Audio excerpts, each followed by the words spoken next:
Shalom teman-teman. Kita bersyukur kalau pada malam hari ini kita boleh sama-sama tetap bersekutu walaupun dalam online ya. Sebelum kita memulai, mari kita berdoa terlebih dahulu. Ya Bapa kami yang di surga, kami bersyukur untuk setiap kasih, untuk setiap berkat Tuhan di dalam kehidupan kami. Tuhan, kami akan memuji Engkau.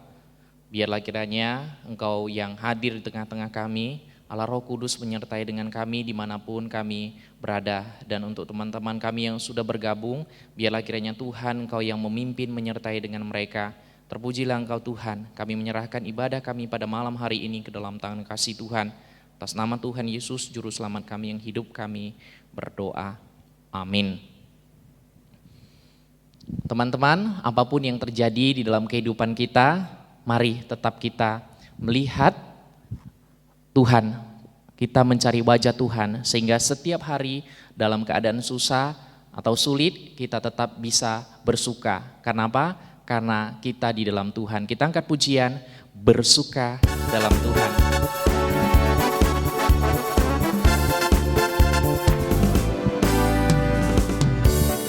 Hari ini hari yang telah dijadikan Tuhan, mari kita bersuka. Hari ini hari yang telah dijadikan Tuhan, mari kita bersuka di dalam Tuhan. Bersuka dalam Tuhan, bersuka, bersuka dalam Tuhan, mari bersuka, bersuka citalah hari ini. Hari ini hari yang telah dijadikan Tuhan, mari kita bersuka. Hari ini hari yang telah dijadikan Tuhan, mari kita bersuka di dalam Tuhan. Bersuka dalam Tuhan, bersuka, bersuka dalam Tuhan, mari bersuka, bersuka citalah, katakan bersuka, bersuka, bersuka dalam Tuhan, mari bersuka, bersuka citalah.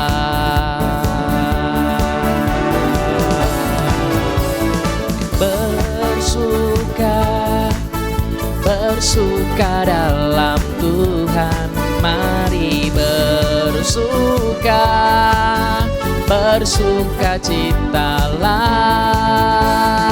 Bersuka, bersuka dalam Tuhan, mari bersuka, bersuka citalah.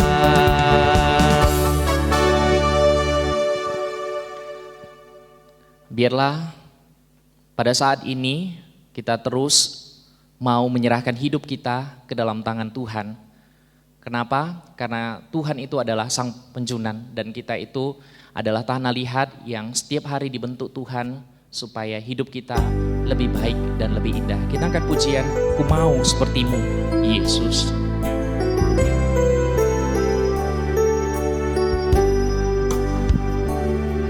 Bagaikan bejana siap dibentuk, demikian hidupku di tanganmu. Dengan urapan kuasa Roh-Mu, ku dibarui selalu.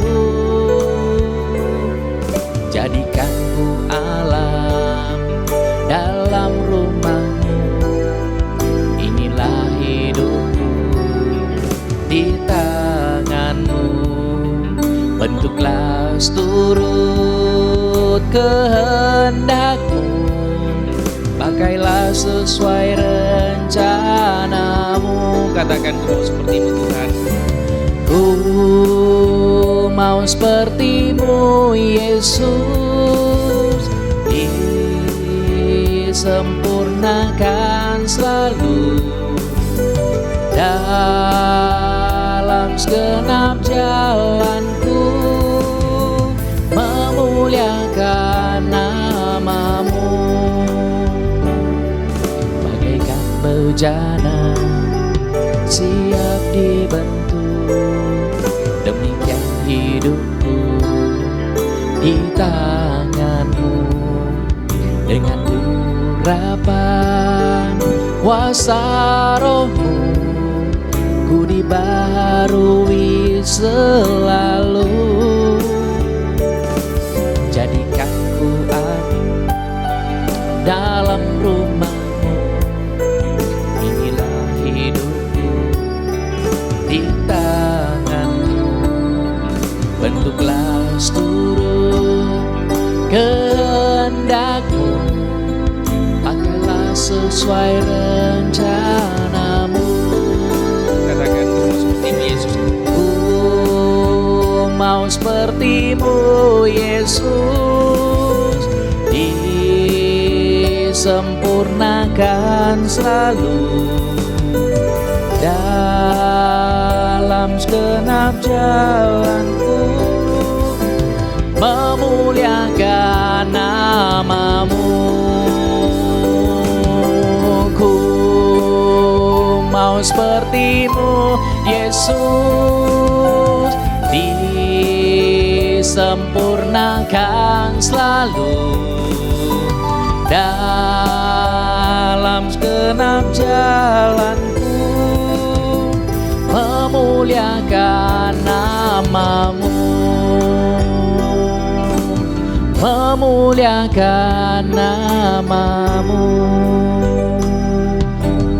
memuliakan nama-Mu.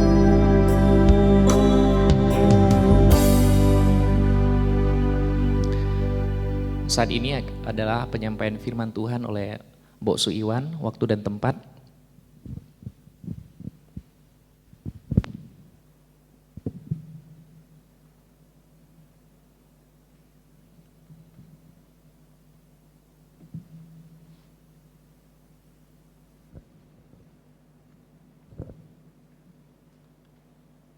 Mari saudaraku, sebelum kita mendengarkan firman Tuhan, kita akan masuk di dalam doa.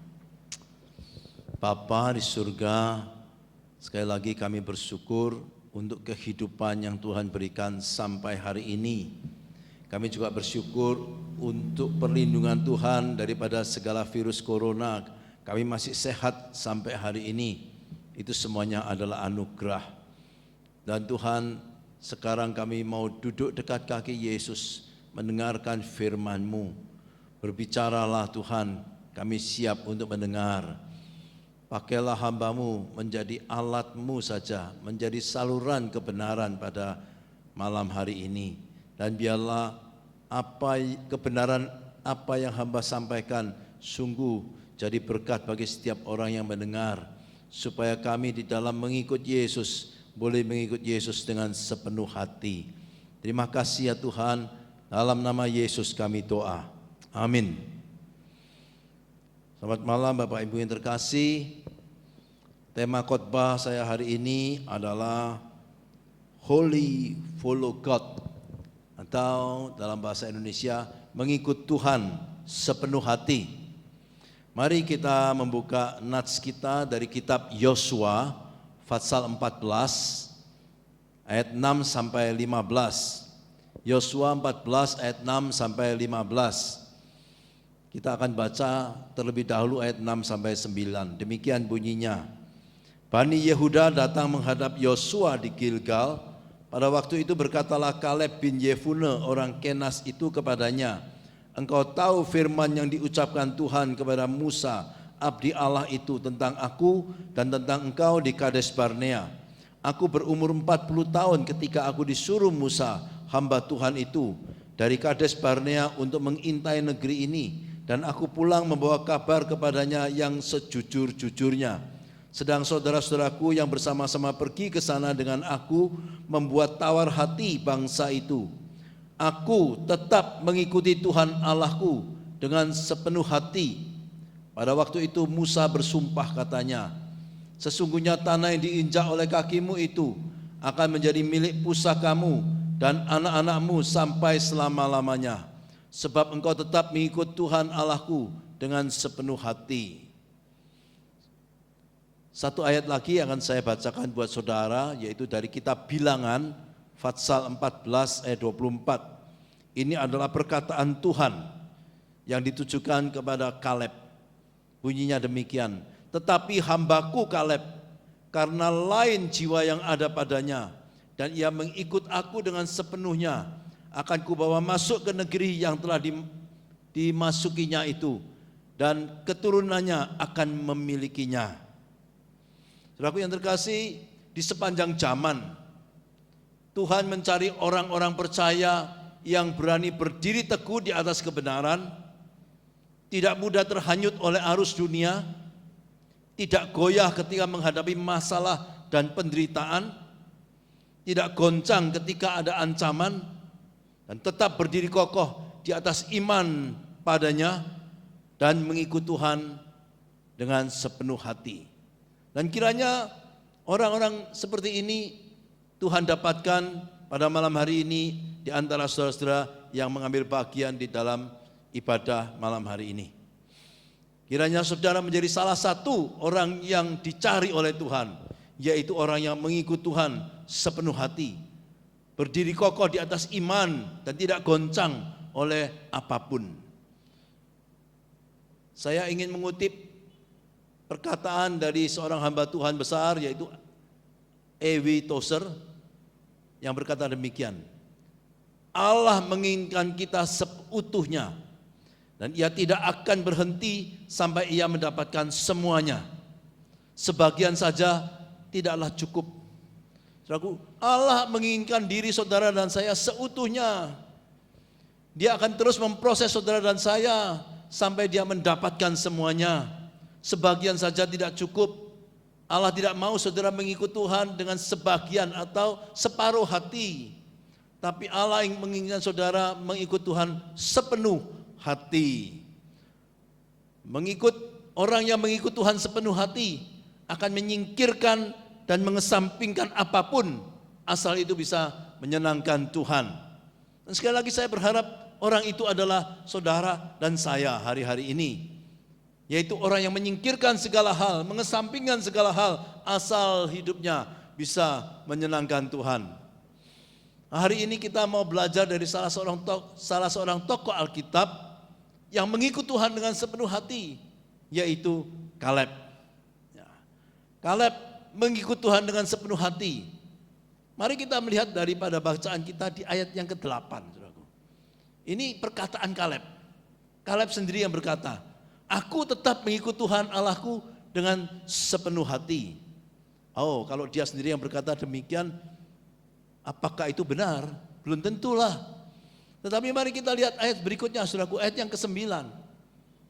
Tidak hanya Kaleb sendiri yang berkata, tetapi adalah pemimpinnya, mentornya, yaitu Musa. Musa berkata demikian di dalam ayat 9. Engkau, yaitu Kaleb, tetap mengikuti Tuhan Allahku dengan sepenuh hati.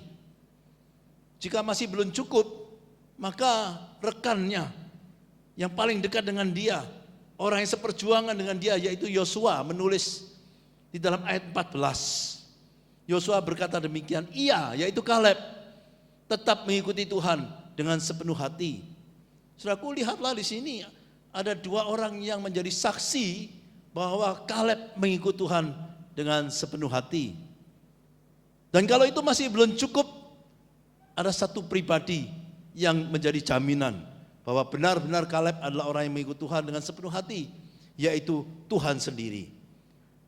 Seperti yang kita baca tadi dalam kitab Bilangan 14 ayat 24, Tuhan berkata, hambaku Kaleb, ia mengikuti aku dengan sepenuhnya. Oleh sebab itu, mari saudaraku, pada hari ini kita belajar dari tokoh ini, yaitu Kaleb. Bagaimana ciri atau tanda orang yang mengikut Tuhan dengan sepenuh hati itu? Yang pertama, saudaraku, orang yang mengikut sepenuh hati, yaitu orang yang tidak ikut arus. Kaleb orang yang tidak mengikuti arus, saudaraku. Itu dicatat dalam ayat 7 dan ayat yang ke-8. Demikian bunyinya.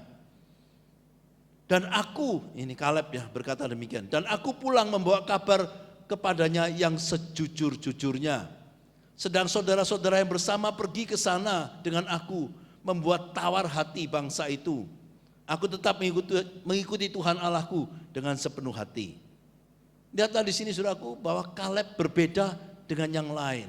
Pada waktu itu Musa mengutus 12 pengintai untuk mengintai negeri Kanaan yang akan mereka masuki. 12 pengintai. Setelah mereka mengintai negeri itu, mereka pulang dan memberi laporan kepada Musa. Yang 10 orang memberikan laporan yang mengecilkan hati, yang membuat hati bangsa Israel menjadi tawar, yang membuat bangsa Israel menjadi kecut hatinya. Yang 10 orang berkata, oh kita tidak mungkin memasuki negeri ini karena penduduk di sana besar-besar, orang enak di sana seperti raksasa. Kalau kami melihat mereka, kami ini seperti belalang saja. Tidak mungkin kami bisa masuk ke sana. Kalau kita berperang dengan mereka, kita pasti kalah. Kita akan diinjak-injak oleh mereka. Itu 10 orang. Tapi ada 2 orang, yaitu Kaleb dan Yosua, memberi laporan yang berbeda. Apa yang mereka melihat, apa yang mereka lihat sama, saudaraku. Kaleb dan Yosua juga melihat raksasa-raksasa itu.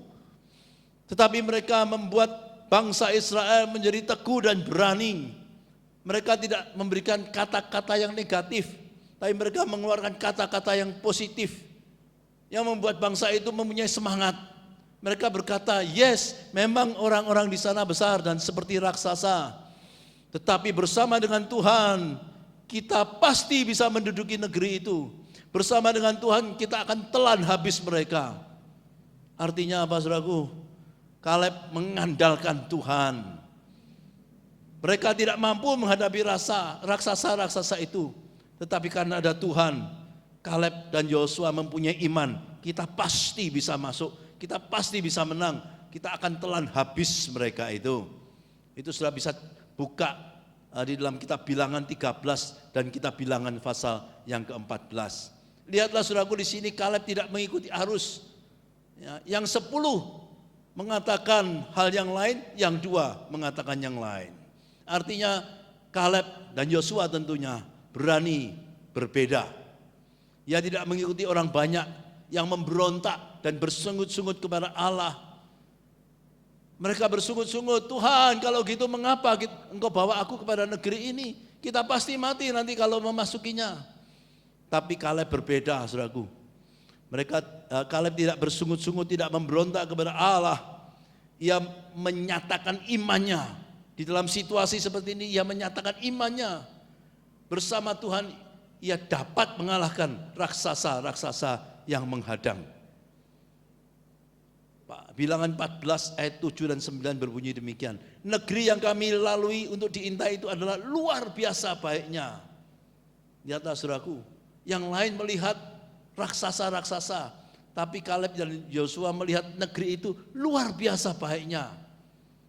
Lalu dia tambahkan, hanya janganlah memberontak kepada Tuhan.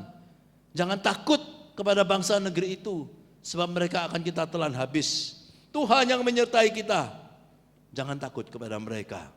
Saudaraku, inilah hidup yang berbeda. Ya, walaupun mereka hanya berdua dibandingkan 10 orang, mereka tetap menyatakan kebenaran. Oleh sebab itu, saudaraku, mayoritas atau orang banyak belum tentu benar. Minoritas, orang yang sedikit belum tentu salah. Hari-hari ini banyak orang mengikuti mayoritas, mengikuti orang banyak, mengikuti gaya hidup orang banyak. Walaupun itu salah, mereka tetap mengikuti karena banyak temannya, saudaraku. Dan mereka merasa melakukan yang benar. Ingat baik-baik, saudaraku. Mayoritas belum tentu benar, minoritas belum tentu salah. Oleh sebab itu tetaplah hidup di dalam kebenaran. Tetap hidup di dalam kebenaran. Berdiri tegak dan tidak goncang. walaupun seorang diri. Itulah ya orang yang dicari Tuhan. Seperti yang saya katakan di dalam permulaan tadi. Berdiri tegak, tidak tergoncang, walaupun Anda seorang diri. Hiduplah di dalam kebenaran. Karena itu adalah ciri atau tanda kehidupan orang yang mengikut Tuhan dengan sepenuh hati. Ya. Saudara mungkin mengatakan bagaimana saya bisa hidup di dalam kebenaran dalam zaman seperti ini. Saudaraku, walaupun sulit, walaupun mungkin akan ada penderitaan, tetapi tetaplah hidup di dalam kebenaran. Kebenaran pasti akan menang pada akhirnya. Kebenaran adalah kebenaran. Kebenaran itu pasti terungkap. Mungkin sekarang saudara mungkin dipojokkan oleh orang-orang yang ada di sekitar saudara. Tetapi ingat saudaraku, satu hari kebenaran pasti terungkap. Saya punya keyakinan kebenaran tidak terkalahkan. Sebab itu sekali lagi, tetaplah di dalam kebenaran. Saya umpamakan orang hidup di dalam kebenaran itu seperti ini saudaraku. Kebenaran adalah seperti minyak di dalam air. Tidak peduli berapa banyak pun air ditambahkan, ia akan muncul di permukaan. Benar tidak saudaraku? Kalau saudara ada minyak, saudara tambahkan air, minyak itu akan tetap ada di permukaan. Saudara tambahkan air sebanyak mungkin, minyaknya tetap akan ada di atas, saudaraku. Kebenaran seperti itu. Berapapun banyak kebohongan yang ditambahkan, kebenaran tetap akan muncul. Orang berusaha menutupi kebohongan dengan kebohongan yang lain. Dan untuk menutupi kebohongan yang kedua, dia harus membuat kebohongan yang lain. Berapapun banyaknya kebohongan, kebenaran tetap akan muncul di permukaan. Nah, sekarang yang jadi masalah adalah bahwa saat-saat krisis adalah saat yang paling rawan untuk berkompromi. Mungkin saat-saat seperti ini, saat-saat pandemi COVID-19, di mana banyak orang mengalami krisis. Bukan krisis sakit penyakit sekarang ini yang kami lihat, yang saya lihat adalah krisis ekonomi yang lebih berbahaya. Saat-saat krisis adalah saat yang paling rawan karena di sana banyak ditawarkan kompromi. Ya. Ada saatnya Anda akan dihadapkan pada pilihan yang penting dan mungkin akan mempengaruhi seluruh hidup saudara. Apakah saudara bertahan di dalam kebenaran dan bersedia membayar harga yang mahal, atau saudara berkompromi dengan dosa dan menikmati kenyamanan sementara. Saat itu diberhadapkan kepada saudara, pilihlah kebenaran. Saya ulangi, ketika engkau dihadapkan pada satu situasi di mana engkau harus hidup di dalam kebenaran dan membayar harga, atau engkau berkompromi dengan dosa dan menikmati hidup yang enak, pilihlah kebenaran. Jangan goncang, jangan goyah. Itu orang yang dicari Tuhan saat-saat seperti ini. Itu tanda yang pertama orang yang mengikut Tuhan dengan sepenuh hati, yaitu tidak ikut arus. Yang kedua, yaitu orang yang hidup dengan janji Tuhan. Kaleb hidup dengan janji Tuhan. Mari kita lihat ayat 6 dan ayat 12. Ya, saya ringkaskan demikian bunyinya, saudaraku. Bani Yehuda datang menghadap Yosua di Gilgal. Pada waktu itu berkatalah Kaleb bin Yefune orang Kenas itu kepadanya, engkau tahu firman yang diucapkan Tuhan kepada Musa abdi Allah itu tentang aku dan tentang engkau di Kades Barnea. Oleh sebab itu berikanlah kepadaku pegunungan yang dijanjikan Tuhan pada waktu itu. Berikanlah kepadaku pegunungan yang dijanjikan Tuhan pada waktu itu. Ini sudah 45 tahun berlalu, saudaraku. Tapi Kaleb masih ingat akan firman Tuhan. Kaleb masih ingat akan firman Tuhan yang diucapkan oleh Musa. Firman Tuhan yang merupakan janji kepada Yosua dan kepada Kaleb secara khusus. Yaitu Tuhan akan memberikan satu daerah kepada Kaleb. Dan hari ini dia berkata, berikanlah pegunungan yang dijanjikan Tuhan kepadaku. Kaleb yakin bahwa walaupun sudah 45 tahun, Tuhan tidak pernah mengingkari janjinya. Tuhan tidak pernah lupa dengan janjinya. Ia pasti akan menepatinya. Saudaraku, janji Tuhan tidak pernah salah. Janji Tuhan pasti akan diberikan. Itu hanya masalah waktu aja. Ya, dan bagi Kaleb bukan waktu 1-2 tahun, 3-5 tahun, bukan saudaraku, tetapi 45 tahun, satu waktu yang sangat panjang. Dia menanti-nantikan akan janji Tuhan.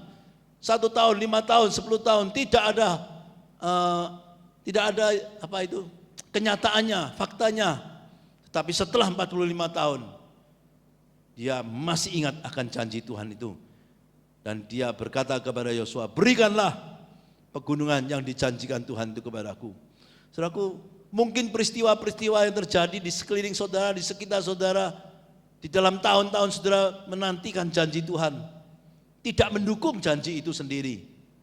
Tetapi itu tidak akan menghalangi digenapinya janji Tuhan kepada saudara. Ya. Oleh sebab itu, jika saudara hari ini menanti-nantikan janji Tuhan, dan mungkin saudara sudah mulai tidak sabar dengan janji Tuhan, kiranya firman Tuhan hari ini menguatkan saudara, bahwa Tuhan tidak pernah lupa akan janjinya. Tuhan tidak pernah lupa akan menepati apa yang sudah dijanjikan. Firman Tuhan tidak pernah salah, firman Tuhan tidak bisa gagal. Saya ingin mengutip Yosua 23 ayat 14, bunyinya demikian, bahwa satupun dari segala yang baik yang telah dijanjikan kepadamu oleh Tuhan Allahmu, tidak ada yang tidak dipenuhi. Semuanya telah digenapi bagimu. Tidak ada satupun yang tidak dipenuhi. Saudaraku, lihatlah di sini saudaraku, bahwa satupun dari segala yang baik yang dijanjikan Tuhan, tidak ada yang tidak dipenuhi. Artinya dari sekian banyak janji Tuhan, semuanya dipenuhi. Tidak ada satu yang diingkari oleh Tuhan. Oh saudaraku, bukankah ini indah kalau engkau hidup di dalam janji Tuhan, hidup memegang janji Tuhan. Dan saudara mungkin bertanya, Boksu, di manakah janji Tuhan itu? Janji Tuhan ada di dalam Alkitab saudara. Janji Tuhan ada di dalam firman Tuhan. Saudara harus banyak baca firman Tuhan, belajar di sana. Dan di situ ada kurang lebih 7.000 janji Tuhan untuk saudara dan saya, orang percaya. God's promises never expire. Apa artinya saudaraku? Sudah tahu expire? Udah kedaluwarsa, tapi janji Tuhan tidak pernah kedaluwarsa, saudaraku. Obat bisa kedaluwarsa, makanan bisa kedaluwarsa, janji Tuhan tidak kedaluwarsa walaupun sudah 45 tahun. Oleh sebab itu nantikanlah janji Allah dan bersabarlah. Sabar bukan tentang berapa lama seseorang bisa menunggu, tetapi adalah tentang bagaimana ia tetap mempunyai sikap yang baik ketika menunggu.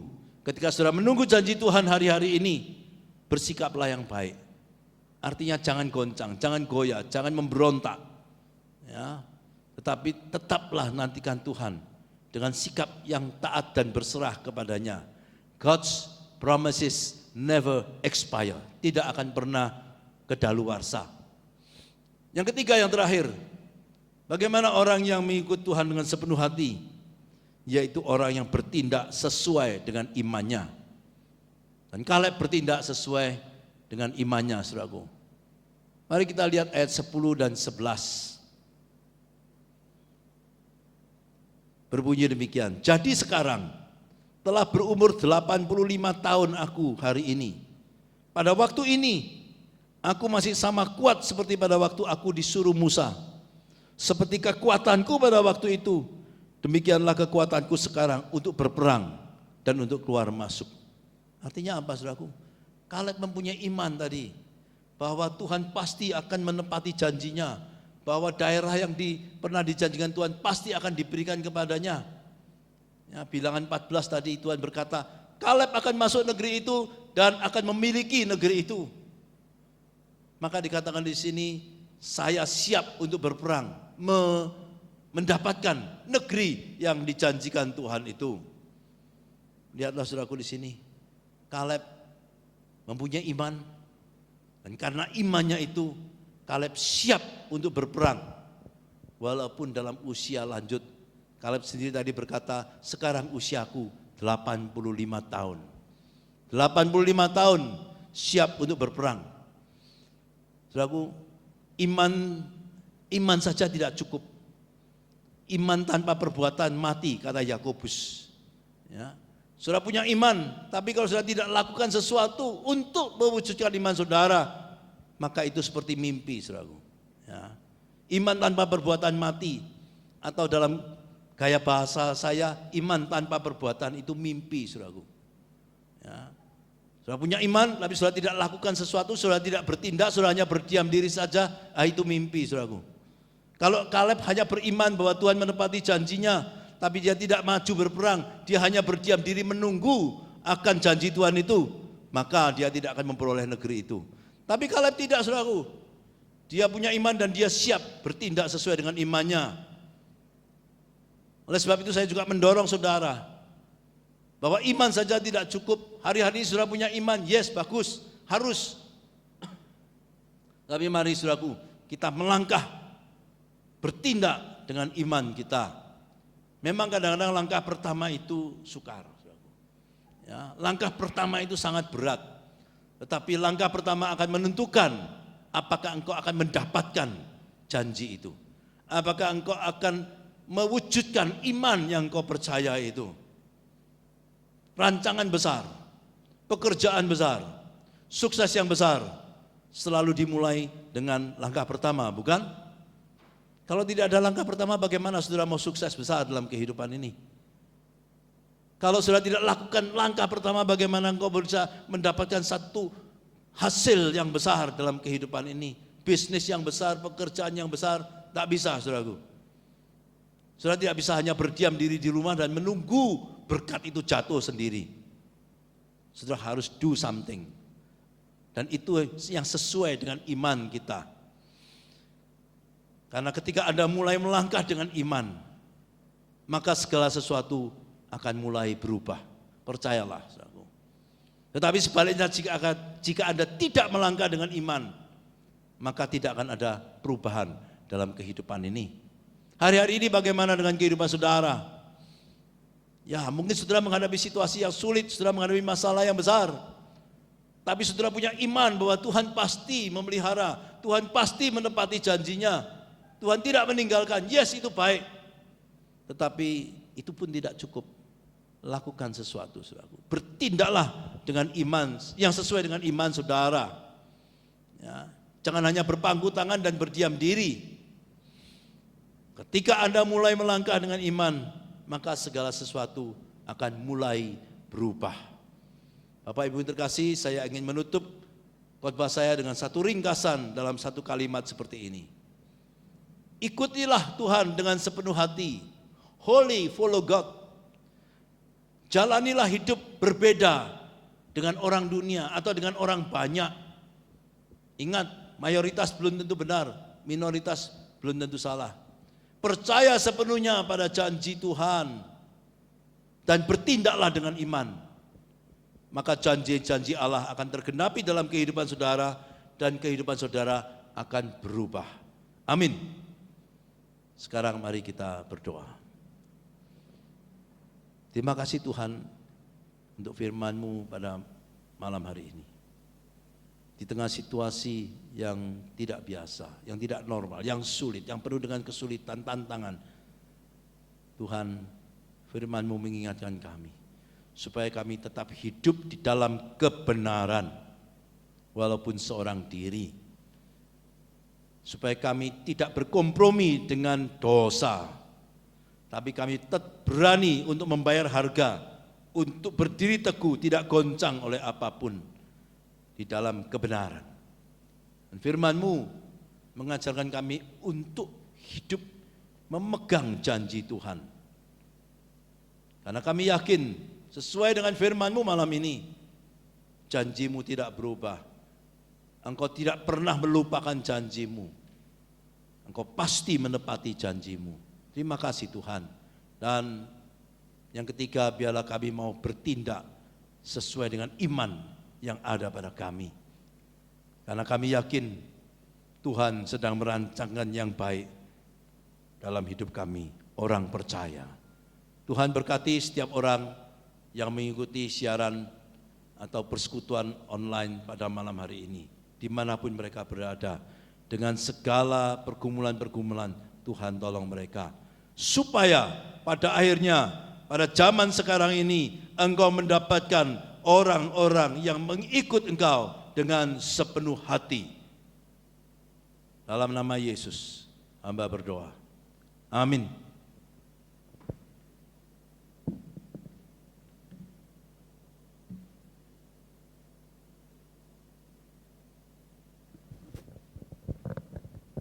Ya, terima kasih untuk penyampaian firman Tuhan-Nya.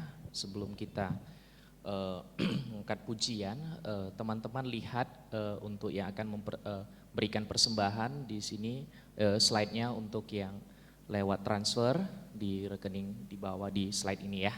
Oke, kita angkat pujian. Terima kasih Tuhan.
Kami bersyukur sekali lagi untuk firman Tuhan pada hari ini. Biarlah kami bisa menjadi anak-anak Tuhan yang selalu bisa hidup memperkenankan hati-Mu, dan segala tingkah laku kami lakukan untuk hal yang bisa menyenangkan hati-Mu juga Tuhan, sehingga kami bisa menjadi Kaleb-Kaleb zaman sekarang. Oh Tuhan, kami juga sudah memberikan persembahan, biarlah persembahan itu juga bisa menyenangkan hati Tuhan. Terima kasih Tuhan, kami berdoa atas nama Tuhan Yesus Juru Selamat kami yang hidup, kami berdoa, amin. Teman-teman, sekarang pengumuman, kita akan persekutuan selanjutnya tanggal 8 Agustus 2020, jadi teman-teman masih tetap keadaan persekutuannya dalam online. Oke teman-teman, jadi pengumuman mungkin hanya sampai di sini. Ya, untuk doa berkat kita akan tutup dengan doa berkat dari Pendeta Iwan Purnomo. Saudaraku yang di sini silakan berdiri, demikian juga saudaraku yang mengikuti siaran persekutuan online di rumah silakan bagi berdiri. Sekarang bukalah hatimu, tadahkan tanganmu, terimalah dengan iman berkat Tuhan ini. Kiranya berkat kasih Allah Bapa yang limpah-limpah, damai sejahtera dan anugerah Tuhan Yesus yang melampaui situasi dan pergumulanmu saat ini masing-masing, penyertaan, pemeliharaan, perlindungan, kekuatan dan pimpinan Allah Roh Kudus dilimpahkan kepadamu setiap orang yang ada di tempat ini dan juga di rumah masing-masing, mulai malam ini sampai selama-lamanya. Amin.